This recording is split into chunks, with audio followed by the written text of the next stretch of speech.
하나님께서 우리에게 주시는 말씀은 로마서 13장입니다. 사람은 누구나 위에 있는 권세에 복종해야 합니다. 모든 권세는 하나님께로부터 온 것이며 이미 있는 권세들도 하나님께서 세워주신 것입니다. 그러므로 권세를 거역하는 사람은 하나님의 명을 거역하는 것이요 거역하는 사람은 심판을 받게 될 것입니다. 시험관들은 좋은 일을 하는 사람에게 두려울 것이 없고 나쁜 일을 하는 사람에게만 두려움이 됩니다. 권세를 행사하는 사람을 두려워하지 않으려거든 좋은 일을 하십시오. 그러면 그에게서 칭찬을 받을 것입니다. 권세를 행사하는 사람은 여러분 각 사람에게 유익을 주려고 일하는 하나님의 일꾼입니다. 그러나 그대가 나쁜 일을 저지를 때에는 두려워해야 합니다. 그는 공연히 칼을 차고 있는 것이 아닙니다. 그는 하나님의 일꾼으로서 나쁜 일을 하는 자에게 하나님의 진노를 집행하는 사람입니다. 그러므로 진노를 두려워해서만이 아니라 양심을 생각해서도 복종해야 합니다. 같은 이유로 여러분은 또한 조세를 바칩니다. 그들은 하나님의 일꾼들로서 바로 이 일을 하는데 힘쓰고 있습니다. 여러분은 모든 사람에게 의무를 다하십시오. 조세를 바쳐야 할 이에게는 조세를 바치고 관세를 바쳐야 할 이에게는 관세를 바치고 두려워해야 할 이는 두려워하고 존경해야 할 이는 존경하십시오. 서로 사랑하는 것 외에는 아무에게도 빚을 지지 마십시오. 남을 사랑하는 사람은 율법을 다 이룬 것입니다. 간음하지 말아라, 살인하지 말아라, 도둑질하지 말아라, 탐내지 말아라 하는 계명과 그 밖에 또 다른 계명이 있을지라도 모든 계명은 네 이웃을 내 몸과 같이 사랑하여라 하는 말씀에 요약되어 있습니다. 사랑은 이웃에게 해를 입히지 않습니다. 그러므로 사랑은 율법의 완성입니다. 여러분은 지금 어느 때인지 압니다. 잠에서 깨어나야 할 때가 벌써 되었습니다. 지금은 우리의 구원이 우리가 처음 믿을 때보다 더 가까워졌습니다. 밤이 깊고 낮이 가까이 왔습니다. 그러므로 우리는 어둠의 행실을 벗어버리고 빛의 갑옷을 입읍시다. 낮에 행동하듯이 단정히 행합시다. 후사한 연회, 술취함, 음행과 방탕, 싸움과 시기에 빠지지 맙시다. 주 예수 그리스도로 옷을 입으십시오. 정욕을 채우려고 육신의 일을 꾀하지 마십시오. 아멘. 아마 오늘 본문은 거의 모든 분들의 실생활에 적용이 되는 아주 일반적인 부분이라는 생각이 듭니다. 왜냐하면 다스리는 권세를 벗어나서 그 정점에서 있는 사람은 거의 없다고 봐야죠. 네. 바울은 예외 없이 모든 권세가 하나님으로부터 온 것이라고 말을 하고 있습니다. 그러니까 하나님의 손을 벗어난 권세는 없다 이렇게 얘기하고 있는데 신명기 32장 8절에 가장 높으신 분께서 여러 나라의 땅을 나누어 주시고 인류를 갈라놓으실 때 이스라엘 자손의 수요대로 민족의 경계를 갈라놓으셨다. 창세기의 바로로부터 시작해서 이스라엘을 괴롭혀왔던 왕들, 또 이스라엘을 도왔던 왕들, 이스라엘과 관계없이 세계의 정세의 상위에 있던 정권, 또 바닥에서 깔아주던 정권, 이것저것 할 거 없이 권세는 다 하나님으로부터 왔다 이렇게 선언을 하고 있어요. 이렇게 되면 참 많은 생각이 듭니다. 히틀러는, 김일성, 스탈린, 모택동, 악랄하거나 사람들을 착취하고 함부로 대했던 많은 사람들이 하나님의 허락하에 그게 갖게 된 권력이라면 여러분은 그걸 받아들이시겠습니까? 저렇게 악랄한데 하나님으로부터 왔다고? 뭐 사탄의 정권이다 뭐 이런 얘기들을 하잖아요. 또 사탄의 국가를 무너뜨려 달라 이런 합심기도도 합니다. 이 본문이 과연 무엇을 얘기하고 있는가를 잘 보셔야 돼요. 이사야서 7장 17절 에브라임과 유다가 갈라진 때로부터 이때까지 이 백성이 겪어본 적이 없는 재난을 주님께서는 임금님과 임금님 백성과 임금님 아버지 집안에 내리실 것입니다. 주님께서 아시리아 왕을 끌어들이실 것입니다. 아시리아는 이 이스라엘 역사 가운데 제일 잔인했던 국가였어요. 제일 잔인하게 이스라엘을 학대했던 국가. 이사야 10장 5절 아시리아에게 재앙이 닥쳐라. 그는 나의 진노의 몽둥이요 그의 손에 있는 몽둥이는 바로 나의 분노다. 내가 그를 경건하지 않은 민족에게 보내며 그에게 명하여 나를 분노하게 한 백성을 치게 하며 그들을 닥치는 대로 노력하고 약탈하게 하며 거리에 진흙같이 짓밟도록 하였다. 하나님이요. 아시리아 왕은 그렇게 할 뜻이 없었고 마음에 그럴 생각을 품지도 않았다. 오직 그 마음속에는 어떻게 하면 많은 민족을 파괴하고 그들을 멸망하게 할까 하는 생각뿐이었다. 근데 그 방향을 하나님이 그쪽으로 틀어버린 거예요. 이사야서 41장 2절, 누가 동방에서 한 정복자를 일으켰냐? 누가 그를 가는 곳마다 승리하게 했냐? 누가 민족들을 그에게 굴복하게 했냐? 누가 그를 왕들의 통치자로 삼고 했는가? 그가 거침없이 질주하며 그들을 추격하니 미쳐 발이 땅에 닿지도 않는다. 누가 이런 일을 일어나게 했느냐? 누가 역사의 흐름을 결정하느냐?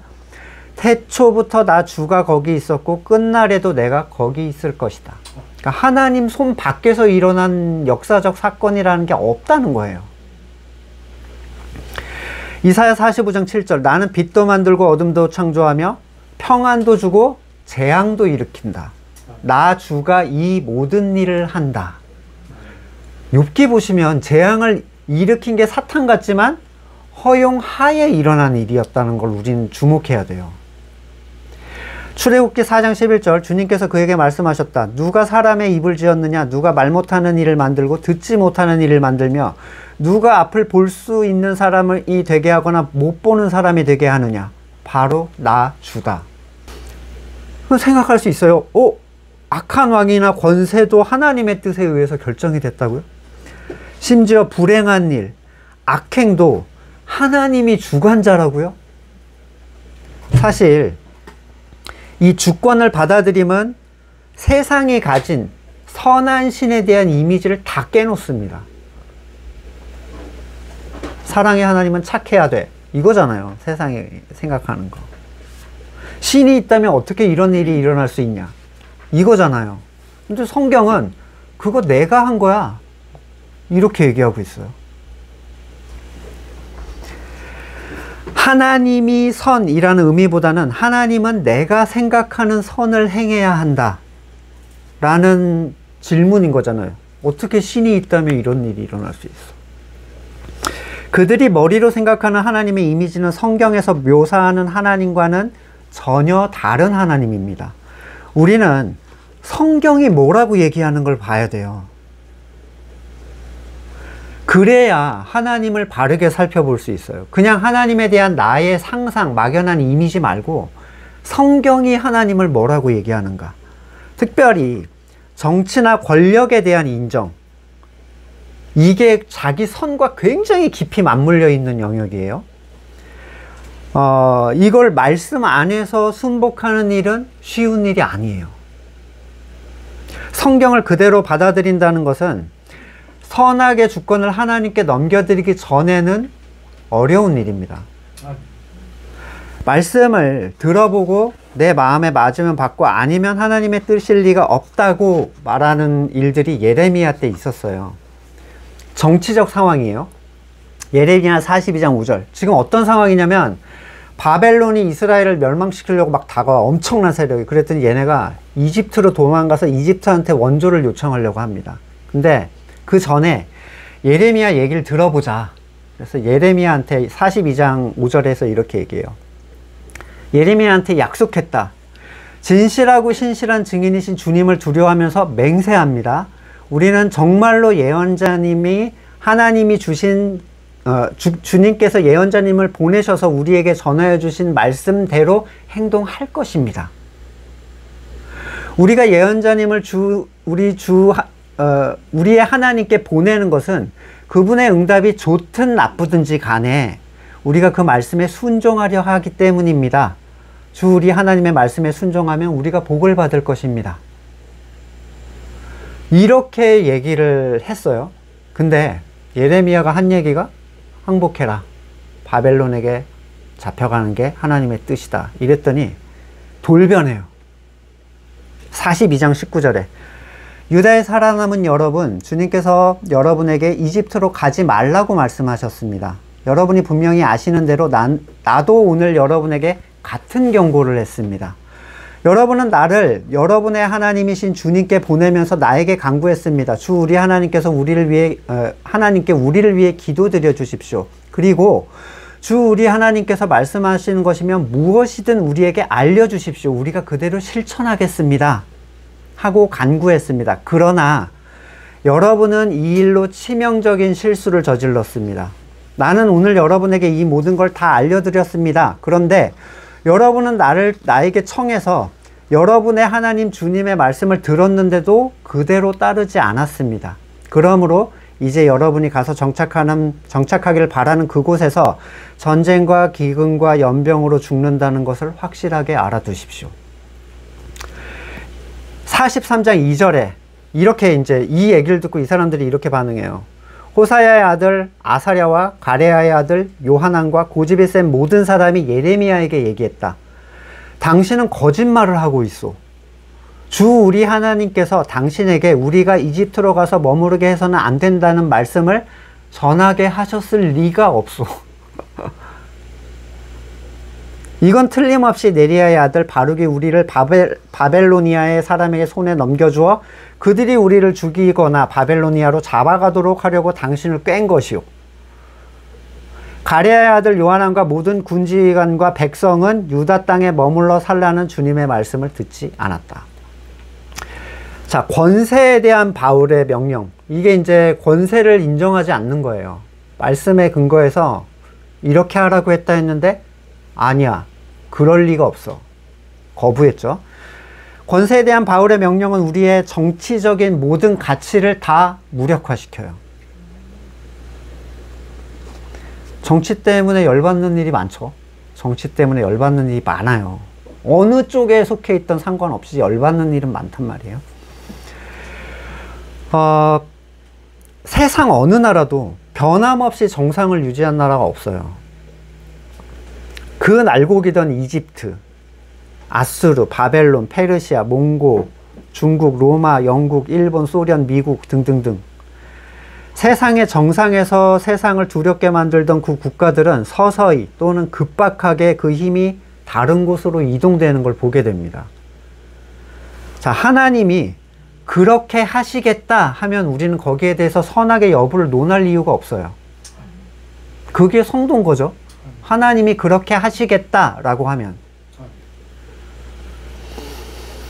하나님의 선언은 토론의 주제가 될 수 없어요. 하나님이 하시겠다는 걸로 우리가 얘기를 해보자. 독일의 보네퍼 목사님이 히틀러 암살 계획을 세웠었죠. 그리고 잡혀서 사형당했어요. 굉장히 좋은 또는 도전적인 신학적 사상을 얘기했던 분인데 그의 선택은 올바른 것인가?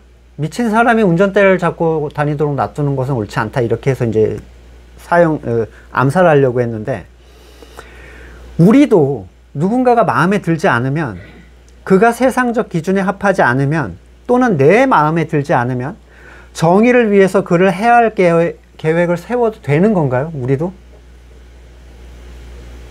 내 눈에 보니까 쟤는 미친놈 같아. 죽어줘야 되겠어. 여러분, 정치적 설교를 하는 사람들이 많잖아요. 집회를 열고 무슨 정권을 끌어내려야 되고 반대도 많아요. 근데 내 마음에 드는 사람을 그 자리에 갖다 놓는 게 진짜 성도가 해야 될 일인가? 이거는 굉장히 심각한 문제예요. 왜냐하면 오늘 본문에서 하나님의 심판이 그들에게 있을 것이다 라고 얘기를 하고 있기 때문입니다. 그런 일들은요, 죽은 자의 일이에요. 영이 없는 사람들이 그냥 하는 일들이라고요. 누가복음 9장 60절. 그러나 예수께서 그에게 말씀하셨다. 죽은 사람들을 장사하는 일은 죽은 사람들에게 맡겨두고 너는 하나님의 나라를 전파해라. 권세에 대해서 성도가 가져야 할 태도는 그 권세를 주신 주권자가 하나님이라는 사실입니다. 예수님 당시에 권력을 잡았던 헤롯, 유대 기득권들, 하나님의 뜻을 벗어나서 사탄이 세워놓은 거라고 생각을 하세요? 하나님은 저기에 손을 댈 힘이 없어. 그런데 쟤네가 위에를 잡은 거야. 이렇게 생각할 수 없잖아요. 자신의 선이 어디 있는가에 따라서 그 사람은 정치적 상황, 사회적 기득권에 대해서 크게 분노를 합니다. 정치는 일종의 신앙 같아요. 신앙. 자기가 추구하는 가치가 그 안에 굉장히 깊이 박혀 있고 맹목적으로 추종하거나 미워해요. 그들은 성경이 말하는 그 권세를 하나님이 주셨다는 얘기를 해도 소용이 없습니다. 들을 때 잠깐이고 그냥 원래대로 돌아와 버려요. 정치라는 건 사람을 끌어들이는 일이에요. 지지 세력을 만드는 일이죠. 나한테 더 많은 지지자를 모아야 힘이 있는 정치가가 되죠. 여기에 수많은 이득이 발생하고 여기에는 갈등과 속임이 있고 이 본질의 뒤를 보는 것은 어지간해서는 불가능합니다. 우리가 이런 사람이라고 생각했던 사람들의 뒷모습이 나중에 드러나게 되잖아요. 속았다 이렇게 얘기하죠.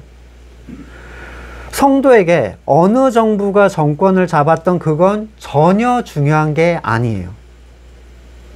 예수님 당시에도 살았는데 지금 내가 정치적으로 무엇을 바르게 세우겠다라는 게 진짜 성경이 요구하는 것인가 생각해 보셔야 된다는 거예요. 초대교회 성도들은 유대인들, 민족이 제안한 그 유대 독립전쟁을 거부합니다. 거기에 참여하는 걸. 이로 인해서 기독교인들은 완전히 유대인들의 눈밖에 나게 됐어요. 세상은 세상 일에 힘써주는 걸 좋아하죠. 민족대표 33인 중에 기독교인이 절반이었다. 이건 자랑은 성경적으로 전혀 합한 자랑이 아니에요. 반대로 일본에서 기독교 장군의 지휘 아래 우리나라를 점령해서 일본인이 기독교의 능력은 정말 뛰어나다 이렇게 하면 여러분 어떻게 생각하시겠어요? 한마디로 세상에서 뭘 탁월하게 하거나 잘한 사람이 기독교인이었다. 이런 자랑은 상당히 비성경적인 자랑입니다. 배우의 수상소감, 선수의 우승소감, 여기 하나님을 섞는 건 세상에서는 인정을 받을지 몰라도 하나님께 인정받는 것과는 전혀 관계가 없어요. 우승 못하고 승리 못하면 하나님의 도우심이 없는 것이고 하나님께 영광이 되지 않는가. 지독한 번영주의적 결과물이죠. 권세 자체를 신적 권위로 우리가 인정한다면 그들의 지도를 따르라는 것이 성경이 성도에게 권하는 말이에요. 그들이 전 국토를 어떻게 헤쳐먹던 하나님이 그렇게 맡겨놨다는 거예요. 나라를 팔아먹던, 지금 이스라엘도 나라를 팔아먹고 있었어요. 그쵸? 그거는 성도가 손댈 영역의 것이 아니란 얘기입니다. 다만 우리는 우리에게 주어진 투표의 권리를 활용할 수는 있어요. 하나님이 안 도와주셔서 이스라엘이 그렇게 수많은 강대국에게 피해를 받았습니까? 전혀죠. 오히려 하나님은 바벨론에게 대항하지 말라 하셨는데도 그걸 거절하고 이집트로 도움을 청하러 갔던 모두가 구원받지 못했어요. 상황이 세상의 선악간에 좋아 보이든 아니든 그건 전혀 상관이 없어. 내 마음에 들고 성향에 맞고도 전혀 고려 대상이 아니에요. 자, 권세 때문에 우리가 화가 난다면 그는 권세에 대한 자기 선이 가득한 사람이에요. 이건 이래야만 돼 라는 거죠. 자녀 때문에 열받거나 재산 때문에 우울하거나 그 어떤 영역에서든 하나님의 평안은 세상의 것과 같지 않습니다. 그가 평안할 수 없는 그 영역이 바로 자기가 선이 가득한 그 지점이에요. 3절에서 바울은 받아들이기 어려운 얘기를 하죠. 치안관들, 그들이 무슨 정의의 사도인 것처럼 지금 얘기를 하고 있어요. 무슨 슈퍼맨이나 배트맨처럼 불의를 보면 못 참는 애들처럼 묘사를 합니다. 나쁜 짓만 하지 않으면 해를 끼치지 않을 것처럼 묘사를 하고 있어요. 바울 시대의 치안관들이 어땠을 것 같으세요? 정의, 아름다운 사회를 위해서 그들이 힘을 썼을까요? 공권력을 가지고 있는 사람들이 진짜 모두를 위해서 힘을 쓸까요? 사실 전혀 그렇지 않아 왔고 오히려 그들은 자신이 가진 힘으로 자기 개인의 유익, 기득권의 개로서의 역할을 하면서 부스러기를 먹는 존재들이었죠. 속된 말로 꼴도 보기 싫은 존재들이었어요. 그건 어느 역사에서든지 다 그렇게 행동했어요. 옛날엔 더 심했죠. 요셉이 나쁜 짓을 해서 보디발한테 쫓겨났겠습니까? 감옥에 갇혔나요? 다윗은 사울에게 역모를 꾸미다가 미움을 당한 건가요? 죄 없는 예수님을 권력자의 뜻에 의해 잡아가려던 공권력에 베드로는 대항을 하려고 했죠. 하지만 예수님은 그걸 막으셨습니다. 과연 초대교회 때 권력을 가진 자의 말을 잘 들으면 기독교인들은 칭찬받고 보호를 받았겠는가? 나쁜 짓을 하는 사람만 엄벌을 했겠는가? 전혀 아닙니다. 그럼에도 불구하고 성경은 권력을 행사하는 사람에 대해서 여러분 각 사람에게 유익을 주려고 일하는 하나님의 일꾼이다 이렇게 표현을 합니다. 뭐 악의 도구다 이러면 그나마 받아들이겠는데 이런 식으로 표현을 하는 거예요. 우리가 생각하는 하나님의 일꾼은 어떤 사람이에요? 선교사, 설교자 또는 직분자 또는 세상의 선을 이루는 존재들, 그런 사람들을 떠올리기 쉽지만 바울은 그것이 인간의 선악 개념과 관계없이 하나님의 뜻을 이루기 위하여 사용되는 존재를 하나님의 일꾼이라고 표현을 하고 있어요. 그가 믿는 자인지 아닌지, 세상적으로 선한지 악한지 상관없다는 거예요. 이사야 45장 4절, 고레스에 대한 얘기예요. 내가 너를 지명하여 부른 것은 나의 종 야곱, 내가 택한 이스라엘 백성을 도우려고 함이다. 네가 비록 나를 알지 못했으나 내가 너에게 명예로운 이름을 준 까닭이 바로 여기 있다. 나는 주다. 나밖에 다른 이가 없다. 나밖에 다른 신은 없다. 네가 비록 나를 알지 못했으나 나는 너에게 필요한 능력을 주겠다. 그렇게 해서 해가 뜨는 곳에서나 해가 지는 곳에서나 나밖에 다른 신이 없음을 사람들에게 알게 하겠다. 나는 주다. 나밖에는 다른 이가 없다. 걔를 세워서 하나님의 뜻을 그냥 펴시겠다는 거예요. 걔가 어떻게 행동하든지 걔는 그 선을 벗어날 수가 없어요. 예레미야 27장 6절, 지금 나는 이 모든 나라를 나의 종 바벨로니아 왕 느부갓네살의 손에 맡겼으며 들짐승도 그에게 맡겨서 그가 부리게 하였다. 나의 종 느부갓네살. 출애굽 바로도 마찬가지죠. 하나님의 택하심과 사용 없이 사탄이 하나님의 백성을 괴롭힐 수 있겠는가 질문을 던져보라는 거예요. 욥을 괴롭게 했던 사탄은 모든 걸 하나님한테 허락받았을 뿐만 아니라 심지어 방법도 하나님이 알려줬어요. 따라서 세상에 부여된 권세는 단순히 아름답고 살기 좋은 세상을 위하여 사는 존재들이 아니라 하나님께서 필요에 따라 선한 도구로, 때로는 악의 도구로 사용하셔서 하나님의 택하신 자들에 대한 하나님의 뜻을 이루기 위한 존재들이라는 사실입니다. 그걸 아셔야 돼요. 이런 이유에서 그 권세 자체를 부정하는 것은 그것을 정하신 하나님을 부정하는 거예요. 제사장이 보낸 군인들에게 따라가신 예수님은 온전히 하나님의 뜻을 이루셨죠. 그들이 전혀 방해하지 못했어요. 이것은 부당하다라고 하는 것은 아무런 의미가 없다는 거예요.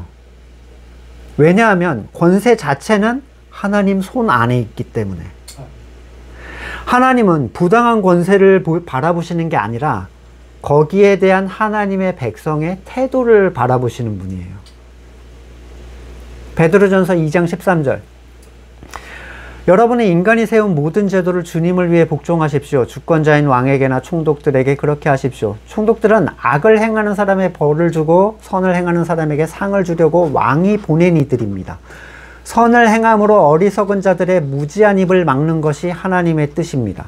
자, 여기서 말하는 선을 행하는 건 뭘까요? 착하게 살라고 얘기를 하면 안 되죠. 지금 앞에 문맥을 보세요.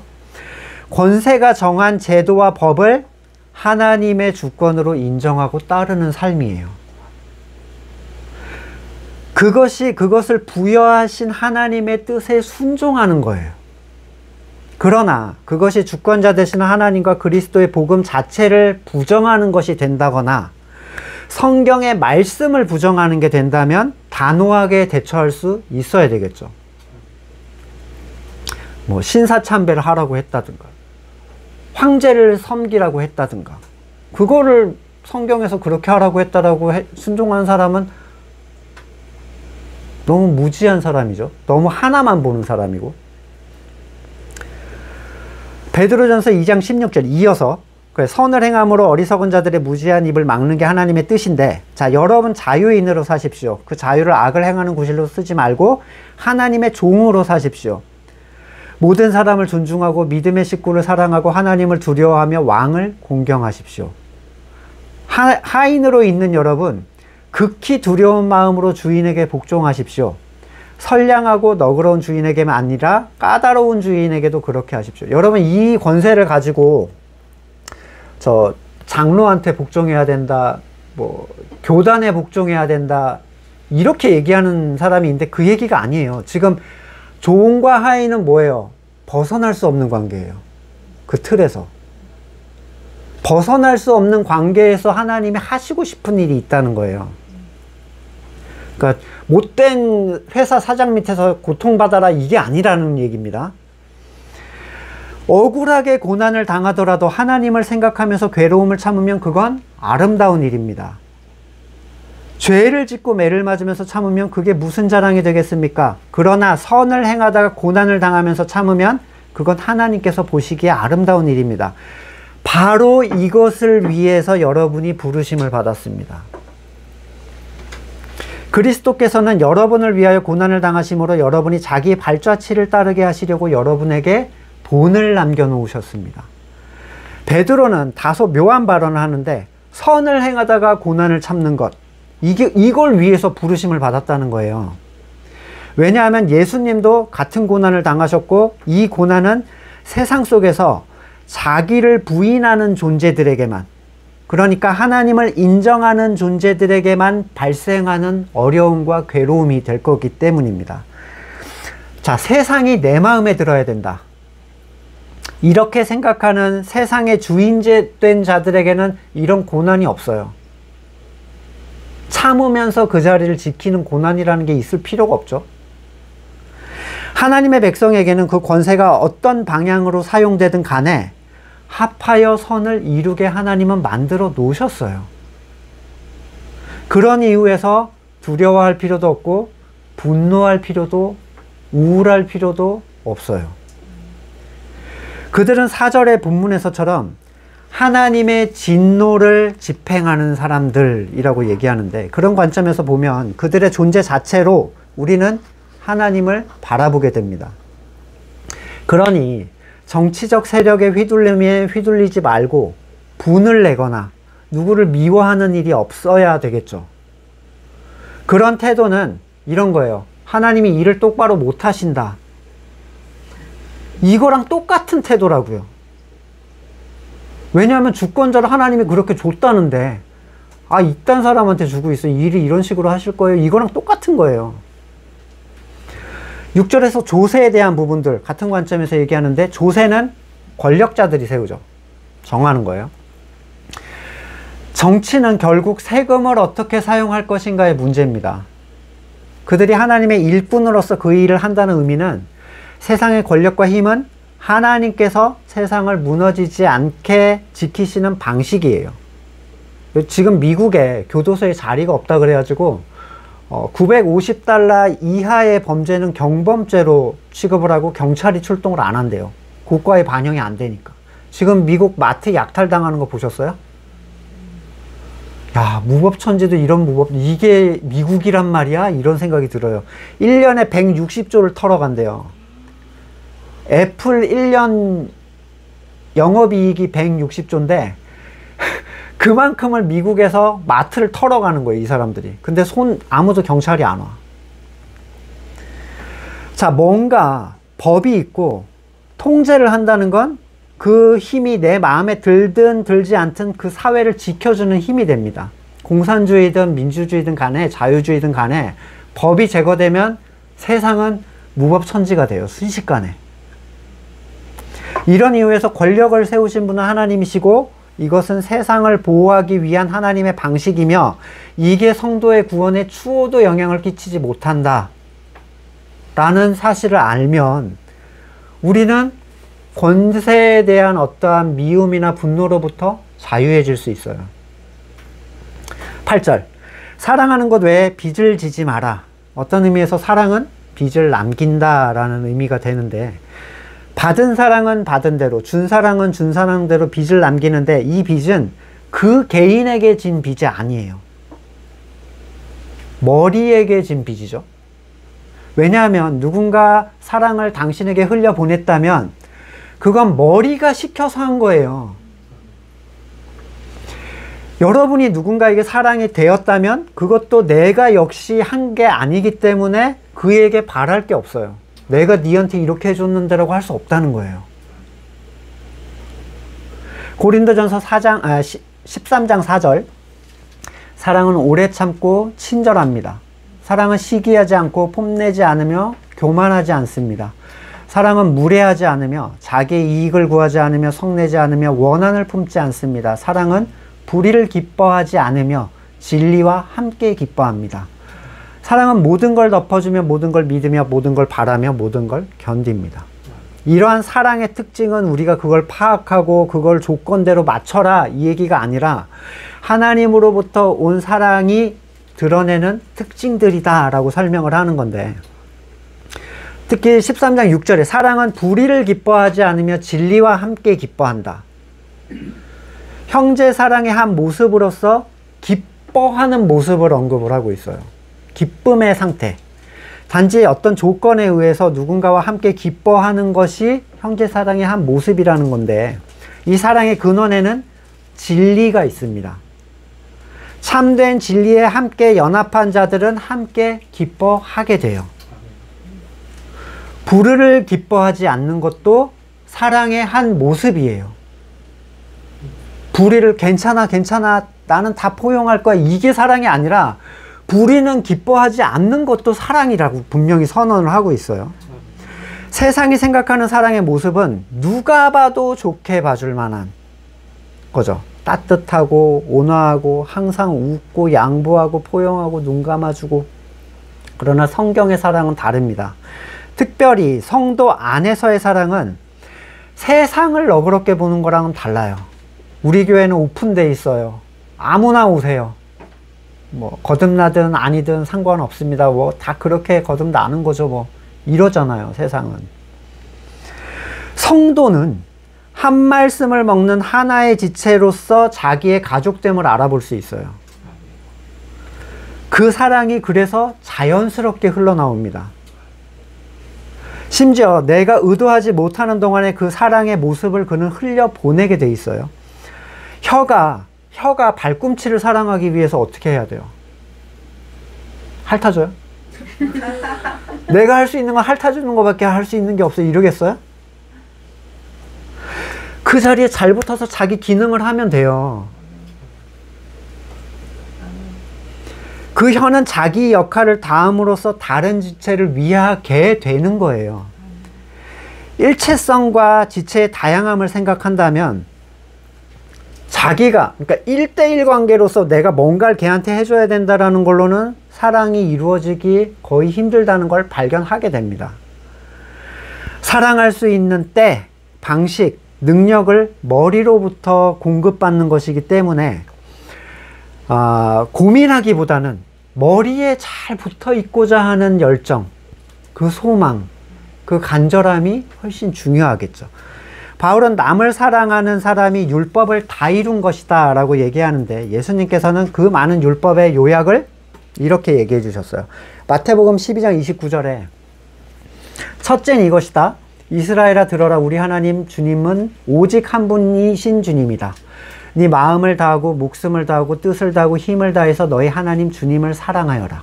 둘째는 이것이다. 네 이웃을 내 몸과 같이 사랑해라. 이 계명보다 더 큰 계명은 없다. 자, 하나님 사랑이 먼저인데 왜 중요한 걸 제외하고 이웃 사랑으로 자꾸 얘기를 하는가? 왜냐하면 하나님 사랑은 하나님께서 성도에게 이루어 주신 사랑이에요. 신명기 30장 6절에 주 당신들의 하나님이 당신들의 마음과 당신들 자손의 마음에 할례를 베푸셔서 순종하는 마음을 주실 것입니다. 그리하여 당신들이 마음을 다하고 정성을 다하여 주 당신들의 하나님을 사랑하며 살 수 있게 하실 것입니다. 이건 하나님이 이루어 주실 수밖에 없는 거예요. 하나님 사랑은. 그러나 형제 사랑은 계속 요청받고 있어요. 성경에서. 그쵸? 계명은 하나밖에 없어. 형제를 사랑하라는 거야. 이거죠. 그러면 하나님을 사랑하는 그 생명으로 요청받은 사랑이라는 거예요. 이것까지 내가 자동으로 되게 하는 게 아니라는 거죠. 그러면 의지적으로 행해야 되는 거 아닌가요? 이렇게 물어볼 수 있잖아요. 아닙니다. 형제 사랑은 그리스도 안에 있음으로부터 나오는 결과물이고, 그리스도 안에 있는 것은 새롭게 해주신 새 생명에게 명령된 일이에요. 따라서 형제 사랑은 우리가 그리스도 안에 있음을 눈으로 확인하는 결과물입니다. 이거는 구원의 확신과 굉장히 밀접한 연관이 돼요. 내가 형제됨을 알고 형제를 사랑하고 있다는 사실. 내가 어떤 방식으로 사랑을 표현할 수는 없어도 그 존재에 대한 나의 태도, 한 진리를 통하여 소통되는 그 기쁨, 얘와는 얘기할 수 있다라는 이 특별한 가치, 이 기쁨은 내가 그를 사랑하고 있음을 드러내주는 거예요. 요한 1서에서도 형제 사랑하지 않으면 하나님을 사랑한다고 하는 건 거짓말쟁이다 라고 얘기를 했어요. 더 놀라운 것은 형제 사랑은 하나님에 대한 우리의 사랑일 뿐만 아니라 숨어들어온 이란을 드러내준다는 겁니다. 요한일서 4장 20절, 누가 하나님을 사랑한다고 하면서 자기 형제자매를 미워하면 그는 거짓말쟁이입니다. 보이는 자기 형제자매를 사랑하지 않는 사람이 보이지 않는 하나님을 사랑할 수 없습니다. 형제자매가 아닌데 하나님을 사랑한다고 들어온 사람들이 있다는 거예요.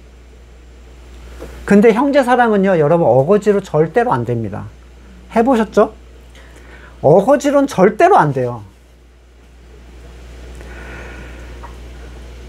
따라서 형제자매가 갖는 가치, 교회됨에 대해서, 교회됨이 성도에게 주는 가치는 뭐라고 표현할 수 없을 정도로 커요.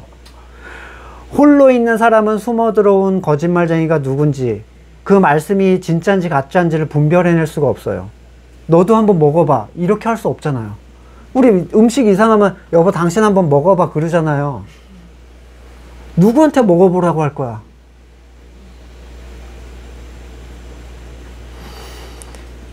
영상에서 보는 설교자들이 앞에서 아무리 맞는 말을 한다 해도 뒤에서 어떤 생각을 하고 있는지 우리는 알 방법이 없어요. 심지어 그가 나를 위해서 희생하고 자선을 베풀어도 신적 사랑 없이 할 수 있습니다. 고린도전서 13장 1절, 내가 사람의 모든 말과 천사의 말을 할 수 있을지라도 내게 사랑이 없으면 울리는 징이나 요란한 꽹가리가 될 뿐입니다. 그러니까 이 요란한 꽹가리라는 건 뭐예요? 정말 듣고 싶지 않은 거라는 거예요. 가치 없는 거, 피하고 싶은 거. 내가 예언하는 능력을 가지고 있을지라도, 또 모든 비밀과 지식을 가지고 있을지라도, 산을 옮길 만한 모든 믿음을 가지고 있을지라도 사랑이 없으면 아무것도 아닙니다. 내가 모든 소유를 나눠주고 자랑 삼아 내 몸을 넘겨줄지라도, 불사르게 내줄지라도, 이런 표현을 써요. 사랑이 없으면 내게 아무 이로움이 없습니다. 이렇게 희생하는 사람에게 어떻게 사랑이 없다고 얘기할 수 있는가? 형제 사랑 없이 가능한 일이라는 거예요. 이런 일이. 한 말씀을 먹는 기쁨을 누리고 그와 하나됨의 가치를 누리지 못하면서 내 개인의 사랑으로, 내 개인의 감정과 내 희생과 내 의지로, 내 의로 그렇게 행할 수 있다는 거예요. 하지만 본문에서 말하는 사랑은 아가페를 원어로 하고 있어요. 신적 사랑. 이것은 하나의 교회됨 안에서 머리 대신 그리스도를 통하여 행해진 어떤 사랑을 얘기합니다. 의지로 누군가를 내 자식처럼, 내 가족처럼 이렇게 사랑하려고 노력하는 건 불가능해요. 하지만 진짜 공동체 안에서 한 말씀의 가치와 기쁨을 누리는 사람들은 그걸 확인할 수 있어요. 결국 형제사랑은 오직 하나님을 사랑하는 사람, 진짜로 하나님을 사랑하는 사람만 할 수 있는 행동이고, 이게 흘러나올 때 그에게 율법의 완성이 이루어졌다라고 얘기를 합니다. 갈라디아서 5장 14절, 모든 율법은 네 이웃을 내 몸과 같이 사랑해라 하신 한마디 속에 다 들어 있습니다. 야고보서 2장 8절, 여러분이 성경을 따라 내 이웃을 내 몸과 같이 사랑하라는 으뜸가는 법을 지키면 잘하는 일입니다. 되게 한 말씀이잖아요. 서로 사랑해라. 근데 이게 쉬운 게 아닌 이유는 이것까지 이루어지기에 베이스, 바탕이라는 게 너무 많이 필요해요. 근데 우리는 이 바탕을 빼고 내가 어떻게 쟤를 사랑하는 마음을 갖게 될까? 이걸로 괴로워하는 거예요. 해결이 안 되죠, 그런 식으로는. 형제사랑이 율법의 완성을 이뤘다면 우리는 거룩함을 요구하시는 하나님의 율법 앞에 떳떳하게 설 수가 있어요. 이게 최종적 구원의 확신이에요. 요한 1서 2장 28절, 그러므로 자녀된 이 여러분, 그리스도 안에 머물러 있으십시오. 그렇게 해야 그가 나타나실 때 우리가 담대함을 가지게 될 것이며, 그가 오실 때 그 앞에서 부끄러움을 당하지 않을 것입니다. 그리스도 안에 머무름은 요청된 거예요. 예수님도 머무르라고 하셨죠. 내 안에 머물러라. 이 안에 있을 때 형제 사랑을 할 수 있게 돼요. 그렇지 않으면 부끄러움을 당하게 됩니다. 자, 요한 1서 3장 21절, 사랑하는 여러분, 우리가 마음의 가책을 받지 않으면 우리는 하나님 앞에서 담대함을 가지고 있는 것이요. 마음의 가책을 받지 않는다는 건 내 사사로운 잘못의 문제를 얘기하는 게 아닙니다. 내가 완벽하게 살아서 하나님 앞에 가책을 안 받을 수가 없죠. 형제 사랑이라는 영역에서 가책을 받지 않는 거예요. 그게 그리스도 안에 있음의 바로미터니까. 사랑이 우리에게 완성되었다는 것은 이 점에 있으니 우리로 하여금 심판날에 담대함을 가지게 하려는 것입니다. 이렇게 담대해지는 것은 그리스도께서 사신 대로 우리도 세상에서 그렇게 살기 때문입니다. 그리스도께서 사신 방식을 하나님의 뜻대로 부르신 자들을 위해서 사신 그 삶이잖아요. 그리스도께서 사신 삶이. 율법이 완성된 자는 하나님 앞에서 거리낄 게 없어요. 바울은 11절에서 지금 잠에서 깨어날 때다, 성도를 깨우고 있죠. 푹 자고 일어나면 좋은데 왜 깨워요? 알아서 깰 거면. 율법, 이 하나님의 택하신 자들은 자동으로 깨어서 들어가는 거 아닌가? 아니에요. 깨어나라고 경고하고 있어요, 지금. 성도는 성도가 서로에게 알람이 되어주고, 말씀이 그들에게 알람이 되어줘요. 바울은 어둠의 행실을 버리고 빛의 갑옷을 입자 촉구하고 있는데, 특별히 조심해야 할 단정함에 대해서 말하면서 다른 곳으로 가지 않기를 당부를 하고 있습니다. 14절에서 주 예수 그리스도로 옷 입으라 경고하면서 반대 상황에 정욕을 채우려고 육신의 일을 꾀하지 말라 이렇게 당부하고 있는데, 성도는 그리스도의 옷을 입었고 그것은 하나님이 입혀주신 것인데 바울은 왜 쓸데없는 걱정을 하는가? 하나님께서 우리에게 주신 자유의지는 옛사람의 자유의지와는 달라요. 옛사람의 의지로는 애굽을 건널 수 없죠. 불기둥과 구름기둥을 따라갈 기회가 주어지지 않았어요. 하나님께서 애굽에서 건져 광야에다 데려놓으신 사람들은 하나님께 순종을 요청받습니다. 그걸 따라오라고 주신 생명이기 때문에 그건 내가 하나님 거에 뭘 섞는 게 아니에요. 하나님의 구원에 어떻게 내 걸 섞을 수 있는가라는 생각은 광야에서 그냥 가마를 태워서 가나안까지 넣어줘야 된다는 얘기랑 다를 바가 없어요. 고린도전서 10장 1절, 형제자매 여러분, 나는 여러분이 이 사실을 알기 바랍니다. 우리 조상들은 모두 구름의 보호 아래에 있었고 바다 가운데를 지났습니다. 이렇게 해서 그들은 모두 구름과 바다 속에서 세례를 받아 모세에게 속하게 됐습니다. 그들은 모두 똑같은 신령한 음식을 먹고 신령한 물을 마셨습니다. 그들은 자기와 동행하는 신령한 바위에서 물을 마신 것이고 그 바위는 그리스도였습니다. 그러나 그들 대다수를 하나님이 좋아하지 않으셨습니다. 그들은 광야에서 멸망하고 말았습니다. 이런 일들은 우리 조상들이 악을 좋아한 것 같이 우리가 악을 좋아하는 사람이 되어서는 안 된다는 걸 우리에게 가르쳐주는 본보기가 되었습니다. 히브리서 3장 8절 너희 조상들이 광야에서 시험받던 날에 반역한 것 같이 너희 마음을 완고하게 하지 말아라.